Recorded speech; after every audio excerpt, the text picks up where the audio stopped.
discussing the 12th chapter of Bhagavad Gita. But before going for the discussion, I would like to spend some 5 minutes time for, introducing or giving the brief of Bhagavad Gita entering in before the 12th chapter. First of all, I would like to express my gratitude to all the devotees who have uh, arranged for this Gita Saram session, and especially I was feeling grateful that that opportunity given to me for remembering or revisiting the teachings of Srila Prabhupada and the devotees who have taught these teachings to me, and also given an opportunity to share what I could assimilate from the teachings of Srila Prabhupada. And as it is said that Vedic science is a very vast and it's like an ocean. So if we try to understand it by our own limited capacity or intelligence, we will be completely lost. But if somebody shows us the torchlight or somebody shows us the direction how to go about, then it becomes very, very easy and very, very comfortable. Frankly speaking, when we hear about Bhagavad Gita or when we see the book Bhagavad Gita, we feel that at the current understanding or with the current exposure of modern education, current exposure of modern society, somewhere we feel that these teachings becomes very impractical to apply in our day-to-day life, because from the childhood we have been bombarded with what is success of life and how to go about earning in this society, or how to go about sustaining in this society or become more famous and all. So in that whole process, what happens is somewhere this teachings of Bhagavad Gita or teachings of the scripture becomes secondary to all of us. And and what happens is it becomes very we feel that it is not so relevant, and many of us feels that it is not so relevant or it is not so practical. In fact, I was thinking from in my own life when I was studying or when I was a small child. Since I was born in a Brahmin family, there I from the childhood I used to see Bhagavad Gita. I used to, especially in the altar, I used to see Bhagavad Gita, and I used to feel that the teachings or the standard given in Bhagavad Gita is too high, and I don't think it is practical for me. But when I came in the association of devotees, especially under the shelter of Srila Prabhupada and his sincere followers and the senior Vaishnavas, the way that they brought the discussion or they brought the teachings of Bhagavad Gita, it makes sense to me. Otherwise, in the realm of going for higher studies and getting into engineering, going into a good job, life becomes so comfortable, and we start feeling that it is sufficient for us. But when we come in the association of devotees, we get the understanding that how relevant these teachings of Bhagavad Gita is in our day-to-day life, and how it is practical and it is livable. So with this, I felt that whatever I could assimilate, it's not that what I'm speaking is what the entire teachings of Bhagavad Gita is. In fact, I strongly feel that I have not actually assimilated much. It's like a tip of the iceberg. But whatever I could understand or whatever I could get benefit from the teachings, today I thought it's an opportunity for me to share with all of you. And also for myself, I'll get reminder of the teachings, whatever has been offered to me. So with this, I was thinking that let us go to the discussion. So today I'll be trying to discuss the chapter 12 in the summary form, because the time is limited, and see that how these teachings are practical and especially so beautifully. It's like a tailor-made way it is presented in our society, that is International Society of Krishna Consciousness. And we will see that how Krishna is emphasizing the teachings of devotional service, especially in this particular chapter. So when we say yoga, there is one way of saying yoga of participation and yoga of objectivism. So this particular science of Krishna consciousness is like yoga of participation, where we participate in the process recommended by the Lord and His devotees, and we genuinely experience the change in us. So actually, in this particular chapter, Krishna has so beautifully presented this teachings, and he has emphasized that what is the perfect process of approaching Him, and what are the struggle if this process is not approached and rather indirect process is followed. What is the struggle and what is the benefit of the direct process? And at the end, Krishna is telling what are the landmarks we can see in our life if we are applying, or if we are learning this process, or if we are applying these teachings in our own life. So the whole Bhagavad Gita is basically said as three sadgas. Sadgas means the division of six. As we know, the total chapters in Bhagavad Gita is 18. So three sadgas means chapter 1 to 6, 7 to 12, and 13 to 18. The first 1 to 6 basically explains about the karma yoga. It's like it is not independent of the devotional service. It is basically like working in Krishna consciousness. And the second chapter, the second section of 7 to 12 basically explains exclusively about Bhakti Yoga. And the third section of 13 to 18 is basically the resultant of the jnana which we learn by practicing Bhakti, that is Karma Yoga, that is Jnana Yoga, that is knowledge of the Absolute.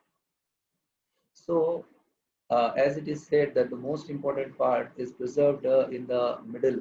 Generally, we don't if somebody wants to protect something, he will try to keep in the center so that both the sides, things are not, I mean, it is not lost or something. So in this particular section also we can see that Krishna is keeping this sadga, the middle sadga, chapter 7 to 12, that is devotional service, is in the middle.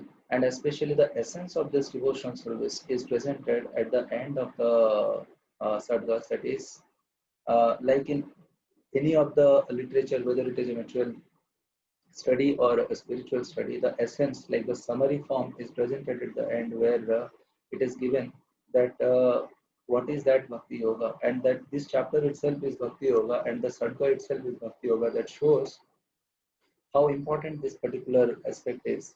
Of course, when I'm saying that three sadgas are there, ultimately this is the entire thing is discussion of Bhakti only. Why? Because Bhagavad Gita is the discussion between a Bhakta and Bhagavan. So this whole topic of Bhagavad Gita basically explains about Bhakti Yoga. And now, when we reflect, what is the purpose of Bhagavad Gita? The purpose of Bhagavad Gita is to deliver the human being from the clutches of ignorance and from the conditioning of this material world. And in that process, what Krishna is giving us is he's basically giving us a torchlight how to move about in our life and perfect our life. So in that direction, I was trying to bring the discussion of 12th chapter, that what is that which was discussed on the 11th chapter or previous chapters, that Krishna has again presented this fact, or Arjuna got a doubt. So when I was reflecting the 11th chapter, the last verse where Arjuna is asking, where basically Krishna is telling that engage in uh, in my service. So basically, Krishna is already giving the goal to Arjuna. The goal is to approach him. The goal is to do service for him. The goal is engage yourself in the service of the Lord. So here, from the last 1 to 11 chapter, Arjuna is crystal clear what is the goal. The goal is to serve the Lord. But now the confusion what Arjuna is bringing, or the basically the clarification which Arjuna is trying to make in this discussion is what is the means to approach the goal, whether the means of approaching the goal is a personal approach, or whether the means of the goal is an impersonal approach. And actually in the Bhagavatam there is a verse in the first canto second chapter and 11th verse where it says that the absolute truth can be perceived in three different ways. That is Brahman, Paramatma, and Bhagavan. And also it explains that how the Bhagavan feature of the Lord is the complete feature of the absolute truth. So here also in this discussion, especially in the chapter 12th chapter, Krishna is presenting. I mean, when Arjuna is asking the question, Arjuna, I'll just read out the translation. What Arjuna is asking, Arjuna inquired, which are considered to be the most perfect, those who are always properly engaged in your devotional service, or those who worship the impersonal Brahman, the unmanifested? And in reply to this, the whole chapter, Krishna is presenting that how for approaching him or to get into the goal, what is the best possible process is the process of personal process where we render devotional service to the Lord, and subsequently he is emphasizing or he is explaining that why he feels that the devotional service is the perfect way to approach the Lord, whereas the indirect process of realizing the impersonal Brahman or which is not manifested is so difficult. So in that direction, Krishna is presenting that if you are directly approaching the Lord in the process of devotional service, that is the best.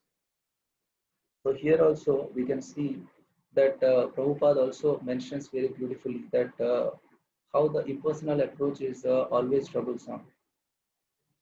Of course, before going to the impersonal approach or the difficulty mentioned, Krishna says in the second verse that how the personal approach or directly worshipping the Lord is the best possible way.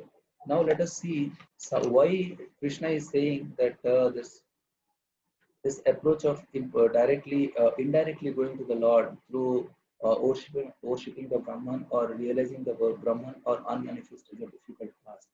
Basically, here we can see that when we are conditioned, especially when we are embodied, when we are encased in a bodily conception of life, it becomes very difficult for us to perceive something which is not present in front of us.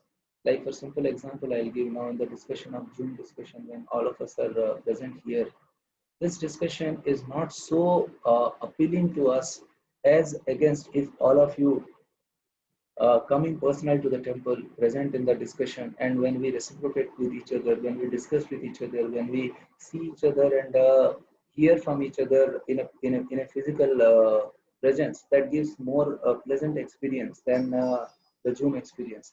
Of course, this is an unfortunate situation where we are forced to do that, but personally, I feel, and that's what Krishna is also telling, the personal approach is always better compared to impersonal approach.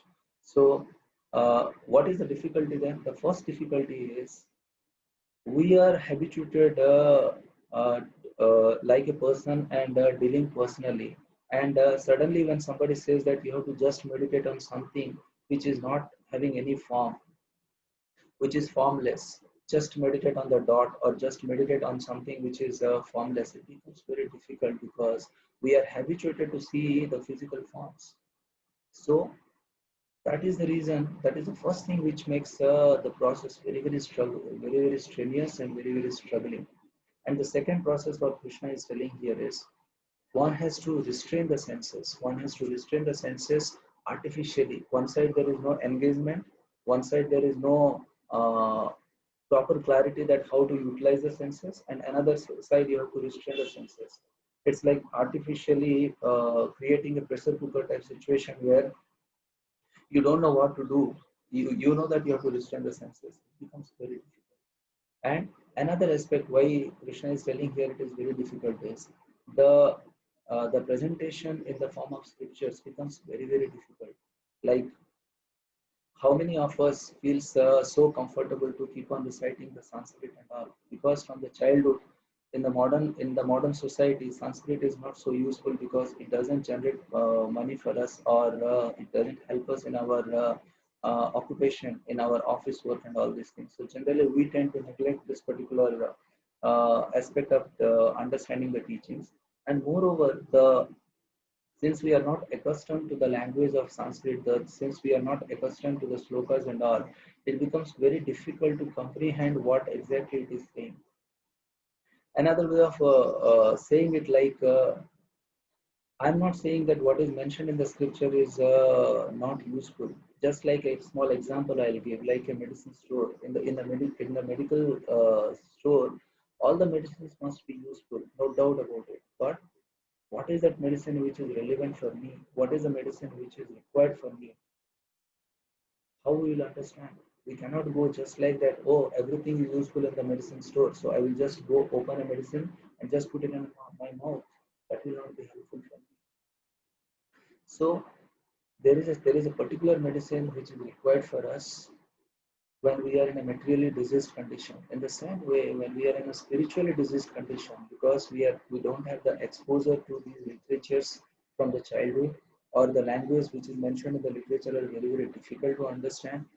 It is very important for us to have a reference point where we will be able to appreciate these teachings, or a doctor who prescribes us the medicine, what to take and how to digest the medicine and how to apply it in our own life.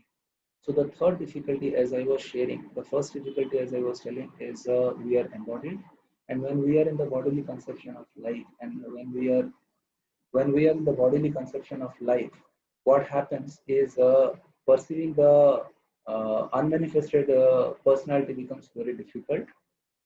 The second difficulty which we were discussing was the literature what is given. The literature becomes much more strenuous to go through the literature and study, and also uh, and also, as we are discussing here, that our senses are very, very restless, where we have to control our senses when there is no activity. So in that way, what happens is, one after another, we see that this impersonal approach, where we don't have the reciprocation, active reciprocation of the person, the process becomes very, very strenuous. Whereas the other process, and that is the reason Krishna is telling here in the third verse, fourth verse, and fifth verse, especially of Bhagavad Gita, that those who worship the unmanifested, that which lies beyond the perception of the senses. We generally perceive everything through senses, but something which is not, which is beyond the perception of senses, perceiving that becomes much more difficult. And the all-pervading, inconceivable, unchanging, fixed, and immovable, the impersonal conception of the absolute truth, by controlling the various senses and being equally disposed to everyone, such person engaged in welfare of all at last achieve. So what Krishna is telling is, definitely this medicine also will work, but what is the most potent medicine? Like, if we are really interested to come out of the disease, do we think we will go for a medicine which will take us for 1 month, 2 months time? We will prefer the medicine which will cure us as early as possible. And especially when there is a medicine which can cure us so accurately and so precisely and so quickly, definitely each one of us will prefer that approach. Let me approach where the spiritually diseased condition of not recognizing what is our responsibility, how to lead a life, how to lead a responsible life. When this direct approach is given, it becomes very, very easy for us to reach the goal. So the fifth verse also, Krishna is telling the same thing, that the process of being indirectly going is full of difficulty. And with that difficulty, here Prabhupada also writes in the purport that they have to understand the unmanifested representation of the Supreme through such Vedic literature as Upanishads, and they have to learn the language, understand the non-perpetual feelings, and realize all these processes. This is not very easy for a common man. So, if it is not easy, then Krishna is telling, why should you go on struggling on this? And what Krishna is telling, on the other side, what is the process which Krishna is recommending? Krishna is telling that there is another process. The process is directly uh, doing the devotional service to me by doing some service. Here Prabhupada again writes, simply by offering regulative obeisances unto the deities, simply by hearing the glories of the Lord, and simply by eating the remnants of foodstuff offered to the Lord, realize the Supreme Personality of Godhead very easily. There is no doubt that the impersonalists are unnecessarily taking a troublesome path with the risk of not realizing the absolute truth at the ultimate end. But the personalist, without any risk, trouble, or difficulty, approach the Supreme Personality of Godhead directly. And along with this, Krishna is giving that assurance. What is the assurance Krishna is giving? Krishna is telling you don't worry about all the, struggle, especially if you are directly coming to the service. What Krishna is telling, the translation I just read out, the 6th and 7th verse of translation. But those who worship me, giving up all their activities unto me and being devoted to me without deviation, engaging in devotional service and always meditating on me, having fixed their minds upon me, O son of Pratha, for them I am the swift deliverer from the ocean of birth and death.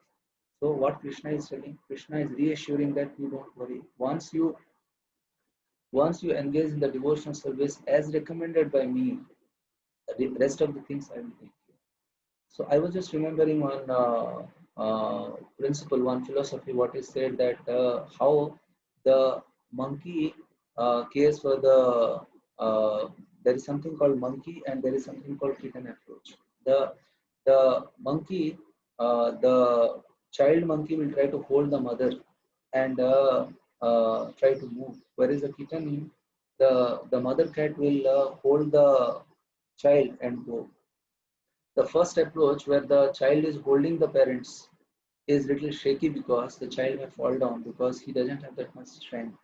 So in one sense, if we try to practice by our own approach of impersonal approach, we may fall down. But in this process, Lord Krishna is assuring that if you come to devotional service and render service to me, I will hold you, I will take care of you so that you will not fall down. And that is what is the assurance which Krishna says in the last, one of the last verse of Bhagavad Gita. That is it's like the essence of Bhagavad Gita where Krishna says, सर्वधर्मं परित्यज्य मामेकं शरणं व्रज अहं त्वं सर्वपापेभ्यो मोक्षयिष्यामि मा शुचः.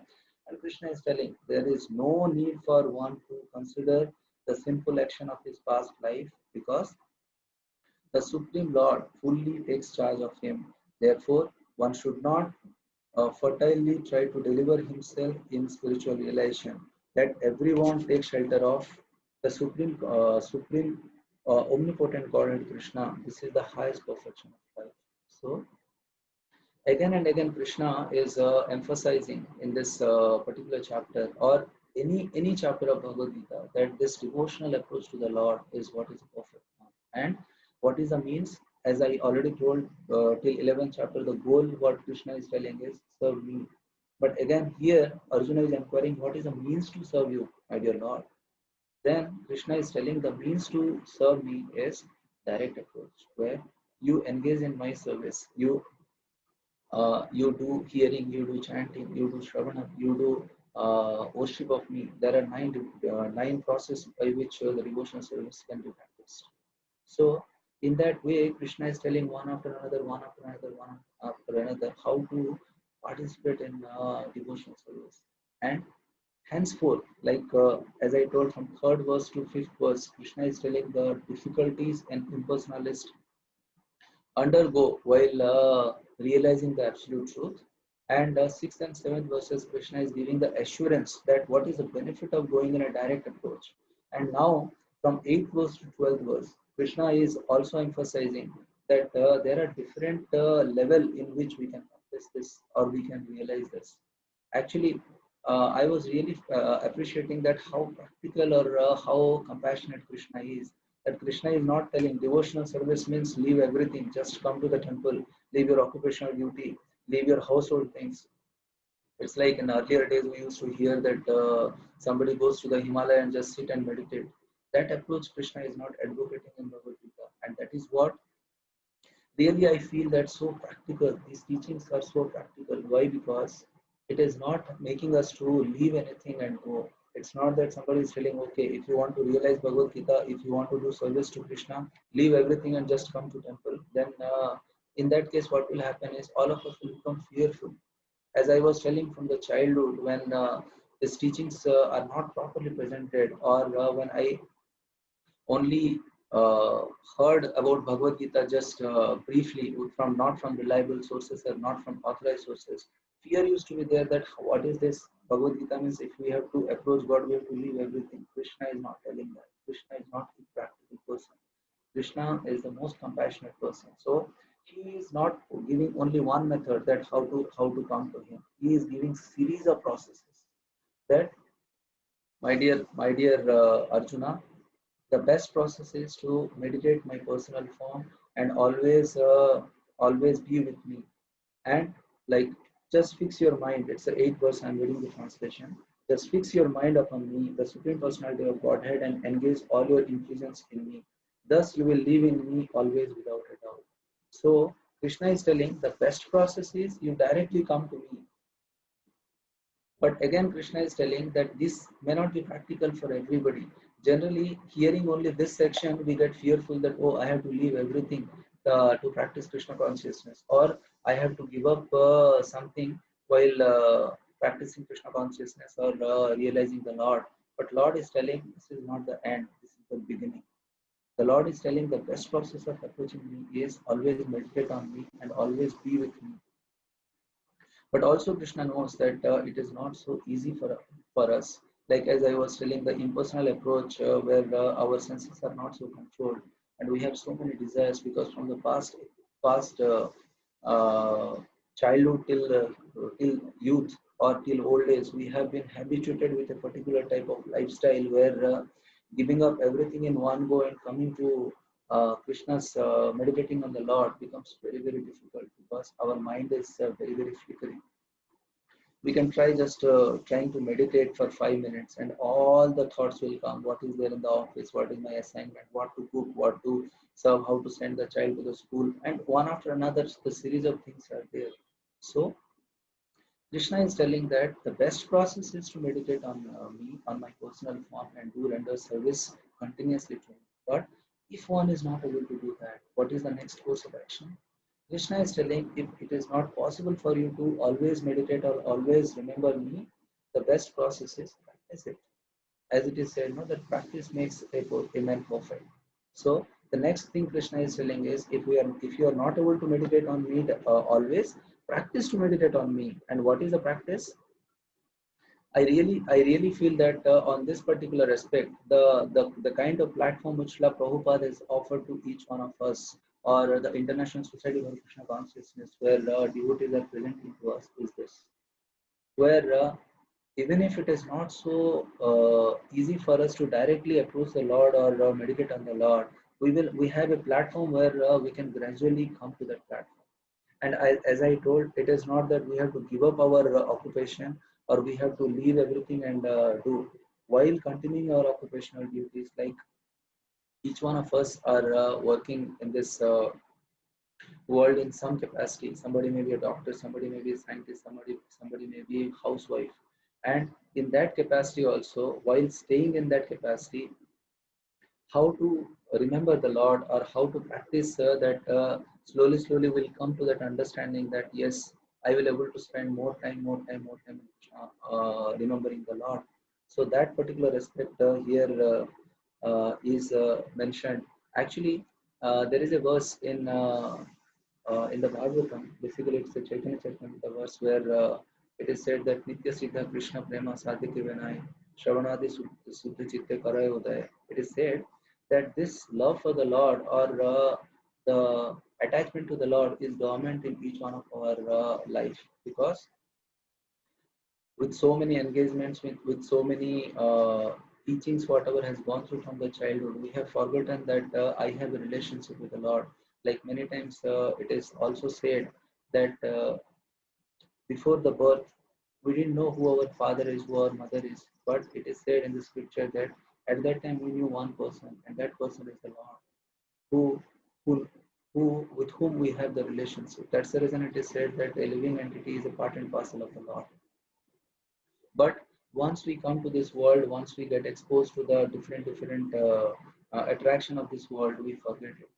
But when we come to the right association, when we come to the right platform, slowly we'll able to remember that yes, I have a relationship with the Lord, I have a duty towards the Lord to perform. And that possibility is there where slowly we'll get practice, and we in the association we'll learn to do what not to do. And as I was telling, the 9 process of devotion service. So these, by doing that, slowly, our Krishna prema, or the love for the Lord, or to come into the reality, becomes very easy. So what Krishna is telling, if you are not able to always remember me, which is the best, no problem. You practice to remember me, and slowly, once you keep on practicing, it becomes a habit, and then you will able to remember the Lord, and you will able to develop the love for the Lord. And now again, Krishna is telling, okay, if not this, we are asking to the Lord, like, my dear Lord, I'm not able to remember 24 hours. I'm not able to practice also. What is my fate? Then Krishna is telling, don't worry. Even if you are not able to practice, still there is a hope. What is the hope? You work for me. Or at least you help somebody to come to me. Like in our practical situations also, we have our family members, we have our friends, we have our relatives and all. If we can just share these teachings of Bhagavad Gita or about the Lord, that also Krishna considers that yes, this person is working for me.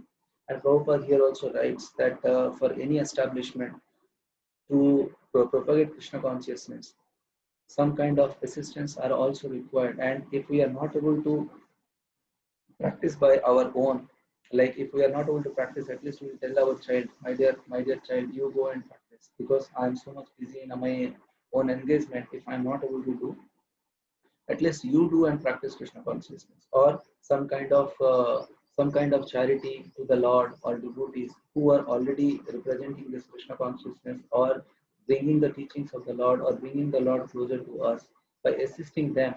Then also Krishna is pleased, and by doing that also gradually we will come to love the Lord, and appreciate the Lord, and appreciate the prosper devotional service.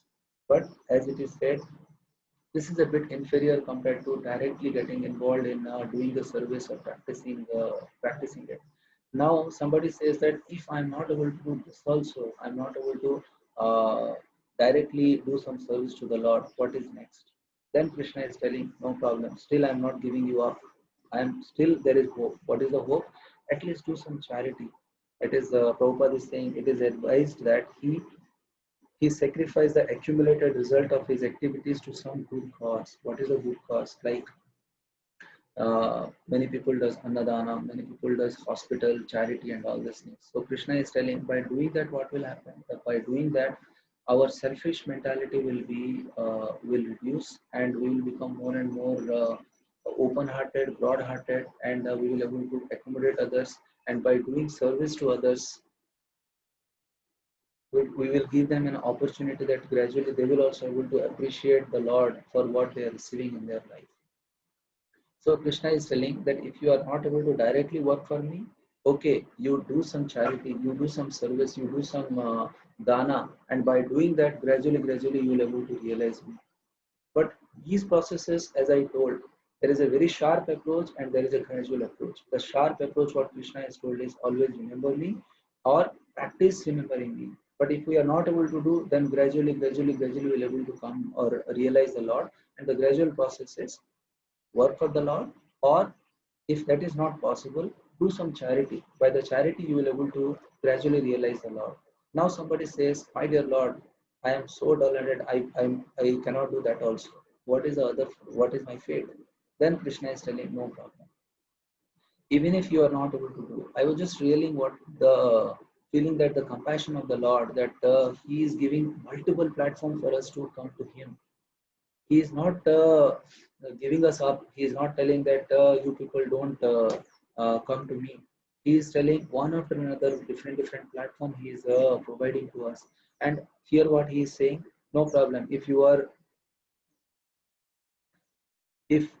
not able to do this particular aspect also, what is next? The next is come to the knowledge. Come to the knowledge. What is the meaning of come to knowledge? He is saying that if you cannot take this practice, then encourage yourself in cultivation of Engage yourself in the cultivation of knowledge. Better than knowledge, however, is meditation, and better than meditation is renunciation of the fruit of the action. For by such renunciation, one can attain peace of mind. So, once we, when it is said knowledge, we have to understand that I am not this body, and gradually able to appreciate what the soul is, what the spirit soul is, and we'll come to the knowledge of Krishna is the Supreme Lord. And the meditation part is the next. If we are not able to come to knowledge, at least meditate. And Krishna says in Bhagavad Gita 7 chapter 19 verse, Bahunam janmanamante jnanavan mam prapadyate vasudeva sarvamiti samahatma shuddhava. So Bahunam Janmanamante, after many births, the meditators will come to me, or they will realize that yes, Krishna is the Supreme Lord and I should do service to him.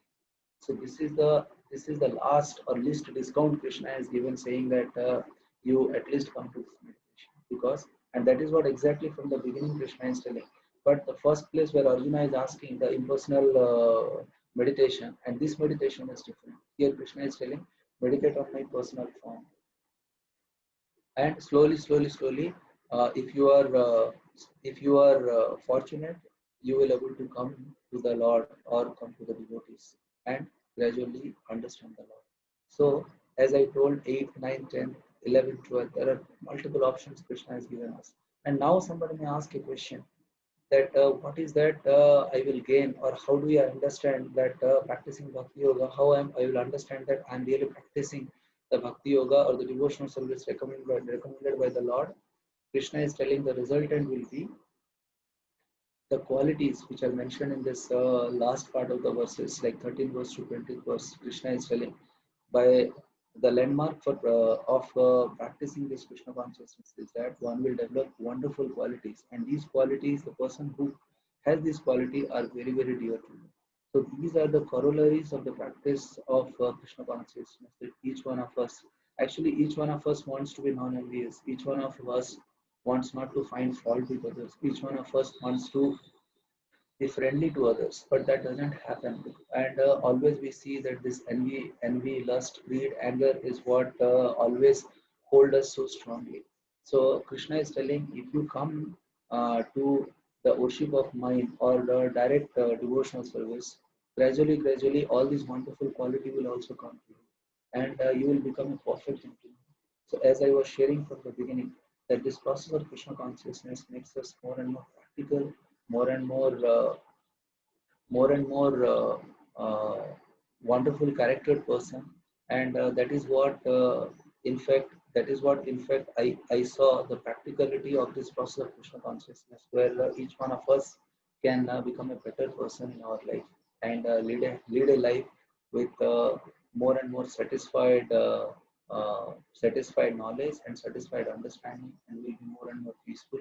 And if we are peaceful, definitely we'll able to make others peaceful. If we are cranky, if we are not peaceful, then definitely the near and dear our also will not be peaceful. So these teachings are very valuable, and this can make us more and more. This will make us a better person in our life. So with this, I felt to summarize, as I told, that Krishna is not recommending impersonal path. Krishna is recommending the devotional process, and devotional process is not difficult, as Prabhupada is mentioning here. The devotional process is very easy. Simply by offering regulative obeisances unto the deities, simply by hearing the glories of the Lord, and simply eating the remnant of foodstuff offered to the Lord. That's all. Nothing else is required for us. We need not have to leave our job. We need not have to go to Himalaya and meditate. Krishna is not impractical to suggest all those things. So when I came to know all these teachings from devotees, I also felt that yes, it is not impossible. Only thing is that I have to be in the association, and I have to hear from the devotees, and I have to mold my life accordingly. And then I will also able to appreciate the teachings given in the Bhagavad Gita, and I'll able to apply these teachings. So with this, I would like to stop and see if any one of you have any questions or any comments or any suggestions. Hare Thank you Krishna. very much. Hare Krishna, Prabhu. Thank you very much, Prabhuji, for your association and words of wisdom from Bhagavad Gita. We have some questions, Prabhuji. Yes, I'll Prabhuji. ask the questions, Prabhuji. You can answer. Yes, Prabhuji. From chat, Vedartham Ramesh sir, he is asking, what do you say about Vigraha Aradhana, Prabhu? This is the first question. After this, I'll ask the second question, Prabhu. Yes, Prabhu. Thank you. Very, very nice question. Actually, in this particular chapter, Prabhupada is also mentioning this as we are discussing that impersonal process is very difficult, and since we are in this body, we also prefer a body where we can reciprocate. And mercifully, Krishna comes in the form of vigraha, come in the form of deities, so that we will able to do that loving exchange with the Lord, we'll able to reciprocate with the Lord, we'll able to prepare some bhoga and offer to the Lord.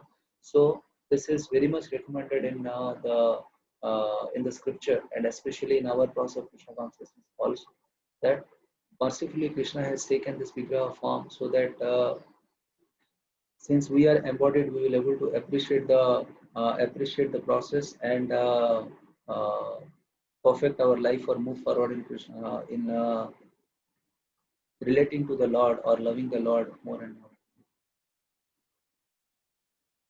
However, as it is also mentioned, for this particular case, deity worships are important, but at the same time, as I was telling, in the medical hall, there are different medicine, and we should go to a doctor to get the best possible medicine which is recommended.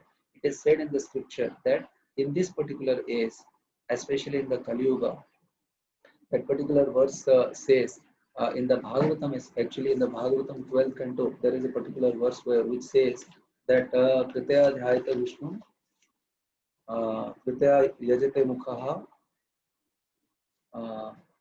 द्वापर परिचर्यानां कलो तत् हरिकीर्तन. It is said that in this age of Kali, the congregational chanting of Hare Krishna or congregational chanting of the name of the Lord is what is the most effective way which is recommended in the scripture. Definitely, deity worship is there, and uh, we having a personal form of the Lord, it's always good, and in presence of the Lord, when we do the kirtan, it becomes much more perfect way of relating to the Lord.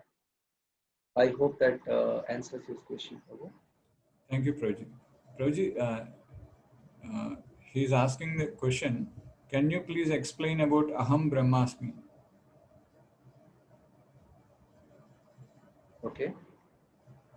He's asking, explain about Aham Brahmasmi. Okay.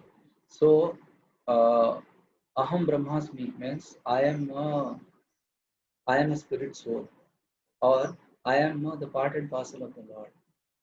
So Aham Brahmasmi means that is to understand that I am not this body, whether I am a spirit soul or I am a part and parcel of the Lord. And how best we can able to relate to this? The best way to relate or best to recognize that I am Brahmasmi is by rendering service to the Supreme Brahman. If we are part and parcel, I am Brahmasmi, and the Supreme Brahman is the Supreme Personality. And by rendering this process of devotional service, we will very quickly realize that I am not this body, I am a spirit soul, and I should render the service to the Lord. Thank you. If anybody has any questions, can you please post, or you can raise your hand so that Prabhuji will answer the questions.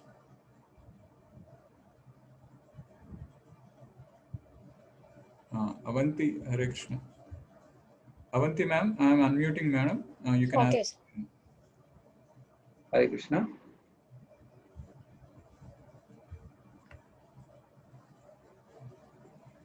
Different from Lord Jagannath Prabhu. Sorry. Ma'am, can you ask one more time, madam, question? The mode of Lord Jagannath, how it is different from the mode of Chaitanya Mahaprabhu Prabhu? Okay. Yeah, very nice question. And the mood of Lord Chaitanya and Lord Jagannath. Basically, Lord Chaitanya came in the mood of Srimati Radharani. Basically, the as a devotee of the Lord, he has come, and He came to teach us that what actually should be the approach of a devotee and how one can practice devotional service. And the mood of the Lord Jagannath is always welcoming mood, as I told in this particular section also. How Krishna is actually welcoming each one of us. He is not leaving any one of us. He is not telling that only a section of devotees are dear to me and only section of people can approach me or come to me. He is inviting everybody. The same way when you see the both the hands of Jagannath is like this, that shows that he is welcoming everybody because he considers everybody as dear. And since each one of us are the children of Lord, so Lord invites each one of us to come to him, and that is the mood of Lord Jagannath. And Okay, when we, yes, Mataji, Prabhu, one more doubt. What is the importance of wearing a tulsi mala, Prabhu? wearing of Tulsi Mala, Hello? Hare Krishna, I could hear your question. Yeah, so as, Wearing a tulsi mala, Prabhu, important. yes, wearing a Tulsi Mala as Ah, actually in the scripture it is said that the practicing of or approaching the Lord is more congenial when we approach through a devotee or in the association of a devotee. So in the same way, Tulasi is very, very dear to the Lord. So when we approach the Lord through Tulasi, or like when we are always constantly having the association of Tulsi Maharani, then it becomes more congenial to practice Krishna consciousness. So that is the reason devotees wear Tulsi Mala, so that she will be more merciful, or we will, in her association, will able to remember the Lord uh, better. Prabhu, if you don't mind, one more doubt. Yes, Mataji. Prabhuji, even Bali Chakravarti is a devotee of Lord Krishna and he's the grandson of Prahlad Maharaj, no Prabhu? Yes. Why he was not allowed to rule this entire world? Why the Vamana Dev is come into the existence, Prabhu? Okay. Actually, Bali Maharaj is one of the Mahajan. Basically, it is said that Mahajana Gata Shukam. One should follow the Mahajan. So here, the interaction of the loving exchange between the Lord and Bali Maharaj is very, very beautiful. As I was telling, when we hear from authorized source, we it becomes more clear to us, or more relevant to us about the past time. And very beautiful question as you asked, that why Lord didn't allow.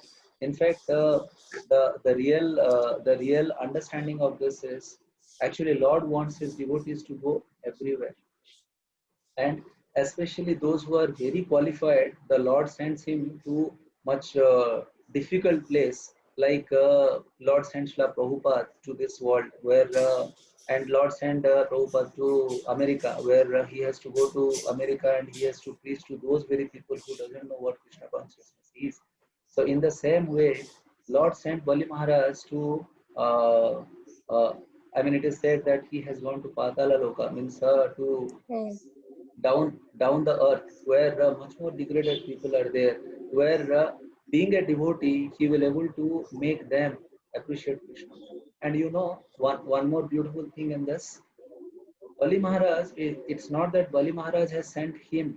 Bali Maharaj has followed him also. Bali Maharaj has gone there, and it is said that he is the doorkeeper of that place where he has taken Bali Maharaj. So, as it is said, the Lord and his devotees are inseparable. Lord himself has followed there. So we cannot say, and as it is said, wherever the Lord is, that is the Vaikuntha. So Bali Maharaj is in Vaikuntha in another sense. Okay, Prabhu, thank you. Thank you, Mataji. Hare Krishna Prabhuji. Usha madam, she wants to ask a question. Madam, I'm Yes. unmuting madam. You can ask a question.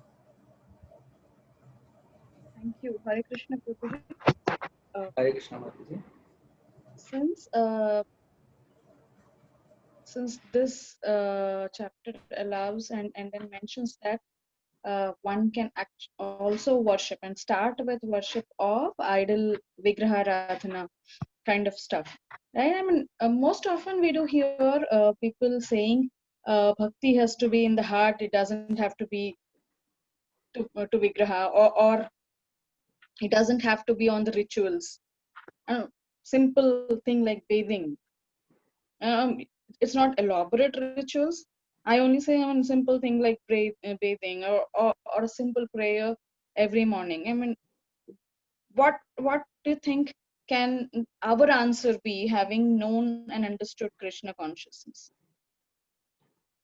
Okay. Actually, this question, whatever you asked, Mataji, this is exactly what Arjuna is asking. Like generally, when we say that Krishna is in our heart, somebody who is like for simple example, like for a mother and father, when the child is there, reciprocating with the child, when somebody is physically present, it becomes very easy and very convenient way of sharing our love or showing our love or showing our affection. In the same way, just when somebody is in the heart, we may not able to have all the loving exchange or different reciprocations. So when we have a physical form with us, it's not idol worship, it's a deity worship. It's not that we are keeping ideally, we are not keeping idol, we are keeping a deities who are very active to reciprocate with our feelings. And we have innumerous examples of the reciprocation of the Lord with his devotees. There is a place in Orissa, there is a place near Balasore, Remuna, where the Lord has reciprocated by stealing a cup of sweet rice, or you can say rabdi, for his devotees. And then, I mean, such loving exchanges are possible with the Lord, but we have to be tuned to the mood of the Lord. So these are the process where we will able to relish or show our love to the Lord in a much better way. That is the reason this deity worship is also a part of the process. It's not a ritual. If we are feeling so much of happiness and satisfaction of the heart, it doesn't remain as a ritual. Rather, it's an active participation or loving exchange with the Lord and His devotees. So that is what my understanding is. Thank you very much. Thank you, Prabhuji. Prabhuji, Hare Krishna. Yes, Prabhuji.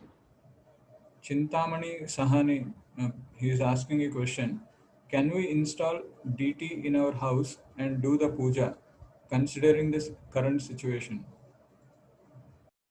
Okay. As the previous question of Usamataji, in that line only, I would like to say that as I told that the Lord is not just an idol. It's I mean, he's a deity who reciprocates. And as I was also telling that we should have that rules and regulations or the process by which we will able to reciprocate with the Lord, or the process which is recommended by the Lord. So it is always good to have the personal form, but the rules and regulations or the procedure how to approach the Lord is not known to us. Or when Krishna says that Patram Puspam Phalam Toyam, I will be happy by receiving this. But there is a proper methodology, there is a proper process by which we have to reciprocate with the Lord. Otherwise, Lord will not reciprocate. Lord is reciprocating with his many of his devotees, but Lord directly may not reciprocate with us because we are not tuned to understand what the Lord's mood is. So first we have to develop that mood in the association of devotee, and then we can able to keep the deities. Otherwise, it will just remain as an idol.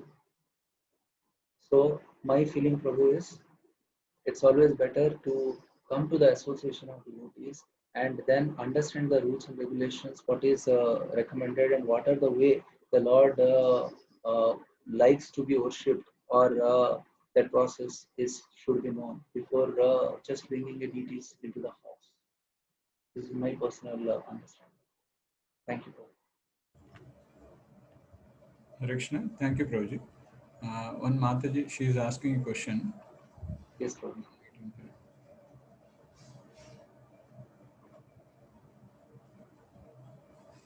Madam, you can ask the question, madam.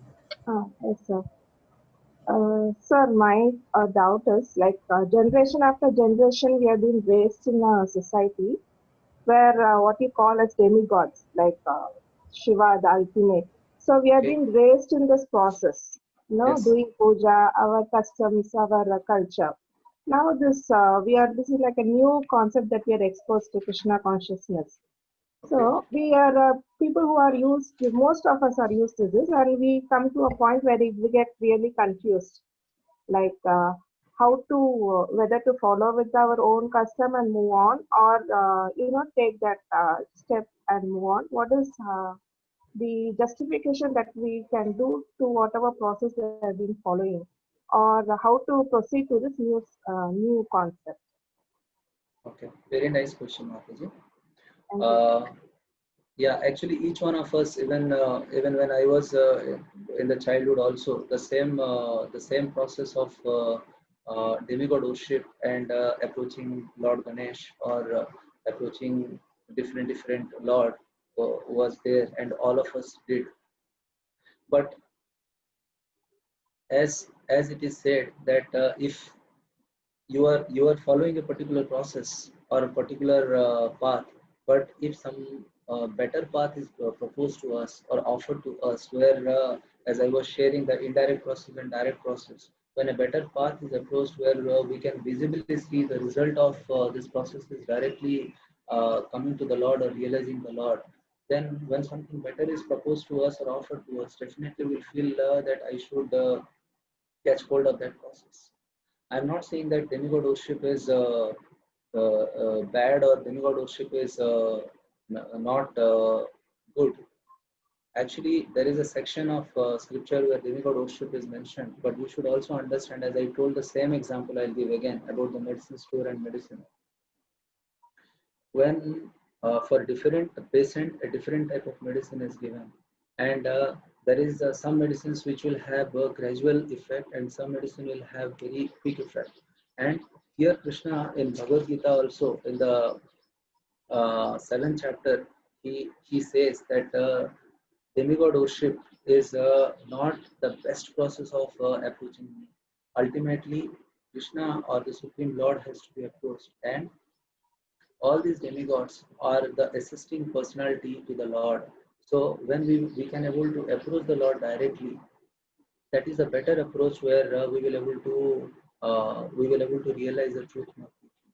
Another thing which mentions in Bhagavad Gita is all the demigods, even to Lord Brahma also, they all are in this material world. There are different lokas. There are Satya Loka, there are Tapa Loka, there are Jana Loka, which are much above. As one Mataji asked, I think Avanti Mataji asked that Bali Maharaj was taken down. Similarly, there are upper planets where all these personalities stays, but still all these things are within the material world. So if we are worshipping the demigods, at best we will able to reach to their planets, but still it will be in the material world only. Our lifespan may increase a lot, our luxury or our comfort may increase a lot, but we will not able to come out of this janma mrityu jara vyadhi cycle, because Krishna is said as Mukunda, who gives liberation. So when we know that the best process is to come out of the best process of coming out of this cycle of birth, death, old age, and disease is approaching the Lord, definitely we'll feel that we should go to the Lord and approach Him directly.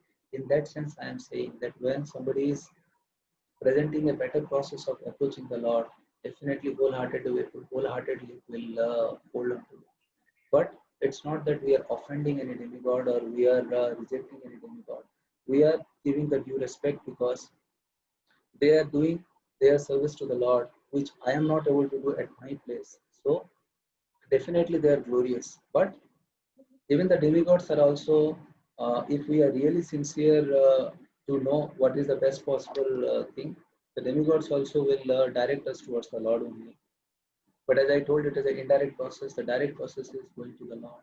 And the Lord is telling, Sarva Dharman Parityajya, forget all your dharma, whatever you are following, whatever, as this particular verse says. We may be following for generations altogether, but Krishna is assuring, Sarva Dharma Parityajya, Mamekam sharanam raja, aham tvam sarva papebhyo mokshayasami ma sucha. I will ensure it. So that confidence Krishna is giving.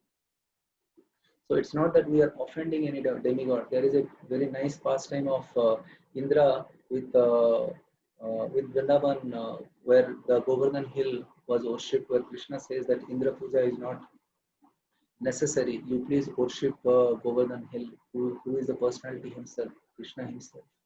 So in that way, when the scripture is saying that worshipping the Lord is a direct approach, I feel that even if the from the past generations we are doing it, once we come to the right understanding, I feel that it is better to approach that. Thank you, sir. Thank you, Maharaj.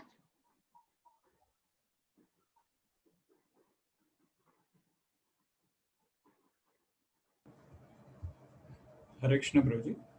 Hare Krishna. Prabhu. Prabhuji, from chat, Ramya madam, she is asking a question. Hare Krishna, Prabhuji, Dandavat Pranam. How to develop to remember Lord in all times, like not only in difficult situations, but also in remembering Lord in happy situations to be gratitude mode? Yeah. Actually, practical question which each one of us goes through in our day-to-day life, especially when very good thing happens or very happy thing happens, we actually forget. And when difficult thing comes, immediately we remember the Lord. My dear Lord, you are the only shelter. I will break one coconut if you pass the exam, or if you remove this particular difficulty, I will come to you. I'll worship you. So from that platform to come to always remember the Lord, as in the Bhagavad Gita 9th, this 12th chapter 9th verse, Krishna is telling, practice in the association. There are rules and regulations or recommended process what is given. If we follow that, and if we come to the association of a devotee, or in the devotee association when we practice, this becomes more and more clear. From the beginning, we may not be able to remember the Lord always, but gradually, when we start developing the love for the Lord, we will be able to remember Him in all circumstances. So it is a practice or the regulations or rules and regulations given by the Lord in the form of devotees and devotee association. When we come, it is possible that we'll be able to remember. It is possible because there are testimony of this, like Srila Prabhupada or the disciples of Srila Prabhupada. If you see their life is exemplary, glorious, because they are constantly remembering the Lord. I will say another way also. Till the time Prabhupada went, that is the Western devotees or the Westerners, when Prabhupada went, before Prabhupada going, there was no such concept. Everybody were engrossed in all kind of irregular habits, illicit sex, gambling, meat eating, intoxication, everything they were used to. But just by the association of Srila Prabhupada, just by the rules and regulations which Prabhupada has told from the scripture, slowly they came to such a platform that they themselves are purifying so many people, so many devotees, and so many people are getting benefited just by coming in the association of such exalted personalities. So the crux of coming out or always remembering the Lord is when we come in the association of devotee and uh, do what is recommended and not do what is not recommended. We develop that habit of always remembering. I hope this answers your question. Mataji.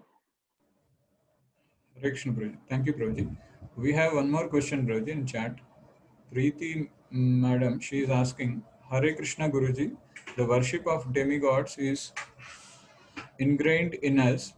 It may take some time to overcome the rituals and practices, but we may.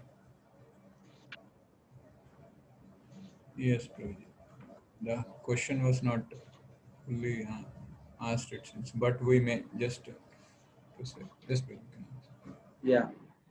So actually, just before two questions, we were discussing about the demigod worship. So here also, actually, in the third chapter, 29th verse, where Krishna is telling that when we are so much conditioned about a particular thing, it's not that it is possible that in one go we will able to give it up. So Krishna is telling, bewildered by the modes of material nature, the ignorant fully engage themselves in material activities and become attached, but the wise should not unsettle them. Why I took this particular statement is the wise should not unsettle them. Means if somebody is habituated with a particular process, it's not that we have to go and suddenly disturb them. Everything is nonsense. This is not correct. That is not correct and all. Gradually, when one come to that understanding that yes, the direct process or this process is much better than the process which I am following earlier, easily one will able to come out or one will able to give it up. And it is not the bhakti as it is said is a voluntary process. It's not a force process. So if somebody is habituated in a particular way of worship and all these things, one is not saying that you have to completely give up at first go and start practicing bhakti. It may not be practical, like somebody who is habituated to smoking or somebody who is habituated to a particular thing. It may not happen immediately, but one should endeavor and do the recommended process in a gradual way. Like it is said that that's the reason all of I mean it is recommended that we should chant Hare Krishna Mahamantra. Why it is said Mahamantra? Manatrayati mantraha, which will subdue our mind, which will make our mind more peaceful, which will orient our mind towards the Lord. So that is the reason this Mahamantra is given. So if we are doing demigod worship now, let us start chanting the holy name of the Lord, and slowly Lord only inspire from inside that what is the right process we should do. And when we come in the association of devotees, we will derive the necessary strength to come out of what we are practicing, and we will get to know what is the better way of approaching the Lord. Thank you. Hare Krishna, Prabhuji. Thank you, Prabhuji. Prabhuji, one more question came in chat. Chintamani Sahani. Yes. If demigods are at material world, do they also go through life cycle of Janma, Mrityu and Jara Vyadhi? Yes, actually, it is the truth. The only thing is that we have not encountered the scriptural understanding so far, where nobody told us that yes, there is a lifespan of demigod also. Even Lord Brahma in Brahma Samhita also he tells that I am just like a small insect in front of you, the Lord. And he says that he has a lifespan, but of course, the lifespan of the Lord is very high, or the lifespan of demigods are very high. It's like we may not able to imagine, like our lifespan will be maximum 100 years, but the lifespan of demigods will be into lakhs and lakhs of years, crores of years. It is said that as we move up to the higher planetary systems, the lifespan also goes up very high. In fact, it is said that our 6 months is like one day of demigods. So in that way, their lifespan is much better. Their opportunity of living in a more comfortable place. The Janma Mrityu Jara Vyadhi is definitely there for them, but it is not that severe than what we are having, because by the virtue of their devotion to the Lord, by the virtue of their services, as it is said, if somebody is engaged in a particular service, the facility is also given accordingly. So their lifespan is much more. And it is confirmed in Bhagavad Gita. In fact, if you read the introduction part of the Bhagavad Gita, where Prabhupada mentions that the lifespan of Lord Brahma is in crores of years, but yes, they have the life. They still have the life to complete. Thank you. Hare Krishna. Thank you very much, Prabhuji. If anybody has any question, they can raise the hand or send through chat. Okay, they are expressing gratitude. Thank you, Prabhuji. They are, yes, Prabhuji. Thank you very much, Prabhuji, for your association and kind words to enlighten all the participants and nicely ask very nice questions regarding demigods and supremacy of the Lord. You have nicely explained it. We are just concluding the session, Prabhuji. Thank you very much for again thanking you for giving you valuable association for all of us, and we would like to thank everybody for the session coming daily in the morning, giving their time to Krishna. This is the most auspicious time to spend with Krishna, and we are all doing, and it's going to be next few days it's going to have. Please be attend all these sessions and take full advantage of this. Thank you very much. Thank you very much. Hare Hare Krishna, Krishna. Krishna Krishna, Krishna Hare Hare, Hare Rama, Rama Hare Hare Rama, Rama Rama Hare Hare. Hare Krishna. Shri Prabhupada ki jai. Yeah.